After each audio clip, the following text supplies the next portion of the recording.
کوئی مرد بھی بزدل نہیں ہوتا،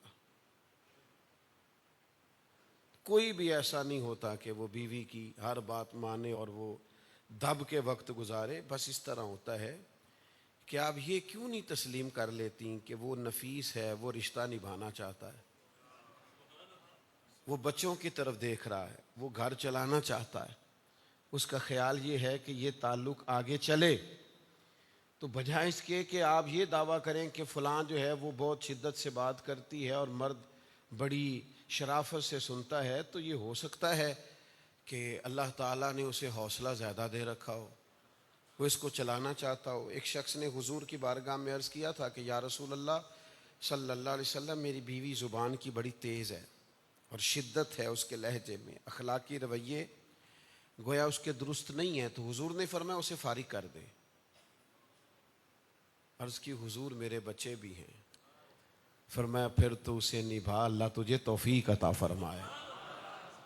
پھر ان بچوں کی خاطر تو اس رشتے کو چلا، آگے لے کر کے چل. اس طرح کا مفہوم حدیث مبارکہ میں موجود ہے. تو میرے عزیز، تعلقات کو نبھانا ہے، لے کر کے چلنا ہے. ساری عادات مرد کی بھی ٹھیک نہیں ہوتی اور ساری عادات خاتون کی بھی درست نہیں ہوتی. تو مالک کریں کیا؟ قربان جائیں. بڑے بڑے لوگ پریشان ہیں نا ازدواجی زندگی کے مسائل میں، یہاں تک کہ لوگ نفسیات کے ڈاکٹر سے دوائیاں لینے پہنچ گئے، یہاں تک کہ لوگ بڑوں سے مشاورت کرتے، یہاں تک کہ لوگ کہتے ہیں ہر وقت یہی سوچیں سوار رہتی ہیں میں تو کوئی کام کر ہی نہیں سکتا. یہاں تک کہ لوگوں کا یہ دعویٰ رہنے لگا ہے کہ اگر میرے گھر کا مسئلہ حل ہو جائے تو شاید زندگی میں سکون آ جائے. تو قرآن مجید ہے، سورہ النساء ہے، اللہ تعالیٰ نے گھر چلانے کا ایک نسخہ ارشاد فرمایا. اور میرا خیال ہے یہ اتنا حسین نقطہ ہے، اتنی بڑی بات ہے، اتنا عظیم رہنما اصول ہے کہ میرا خیال ہے کہ ساری زندگی قرآن مجید کی اس آیت کے مطابق گزاری جا سکتی ہے. اللہ تعالیٰ نے ارشاد فرمایا وَعَاشِرُوهُنَّ بِالْمَعْرُوفِ، بیویوں سے اچھے طریقے سے برتاؤ کرو.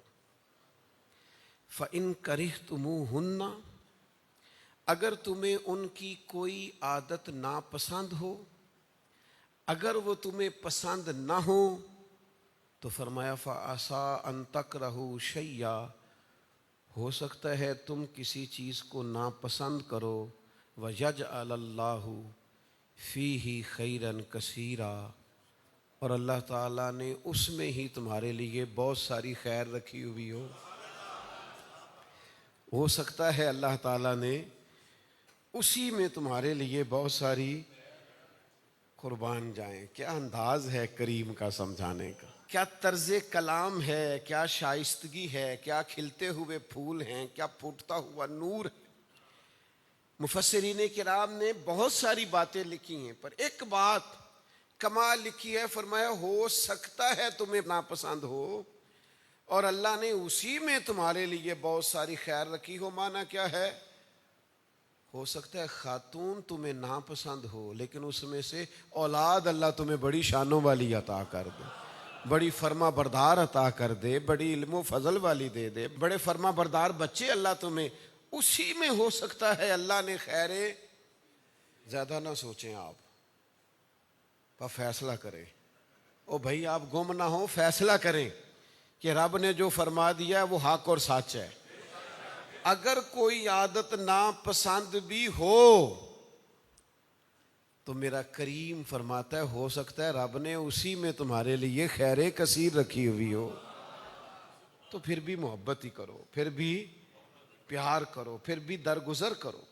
نبی کریم علیہ السلام نے فرمایا عورتوں کو نصیحت کرتے رہو لیکن یہ ٹیڑھی لکڑی ہیں، سیدھا کرنا چاہو گے یہ نہیں ہوں گی. نصیحت کرتے رہو، ایسا نہیں ہے کہ ٹیڑھی لکڑی ہے تو کہنا ہی کچھ نہیں، جا تو آزاد ہے، جو تیری طبیعت میں آئے کر، اس کی بھی اجازت نہیں. نصیحت کرو، تنبیہ کرو، سمجھاؤ، بات کرو. لیکن وہ جو بعض لوگ دعویٰ کرتے ہیں نا میں نے سیدھا کر کے ہی چھوڑنا ہے، وہ مہربانی کریں دعویٰ ذرا واپس لے لیں. وہ تھوڑا سا نا سجدہ صاف کر لیں، ذرا رجوع کر لیں. یہ جو آپ نے سیدھا کر کے چھوڑنا ہے یا آپ نے سیدھا کر کے نہیں چھوڑنا، یا آپ نے توڑ کے چھوڑنا ہے. یہ آپ نے اس کے اندر وہ کر دینا ہے جس میں بعد میں بچوں کے لیے آزمائش ہو جائے. تو گھر کو چلائیں، اس میں خاتون یہ تسلیم کرے کہ میرے گھر کا سربراہ میرا مرد ہے، اور مرد یہ سمجھے کہ چونکہ میں سربراہ ہوں، اللہ کریم نے فضل و شرف مجھے عطا کر رکھا ہے، لہذا چیزوں کو لے کے بھی آگے میں نے چلنا ہے.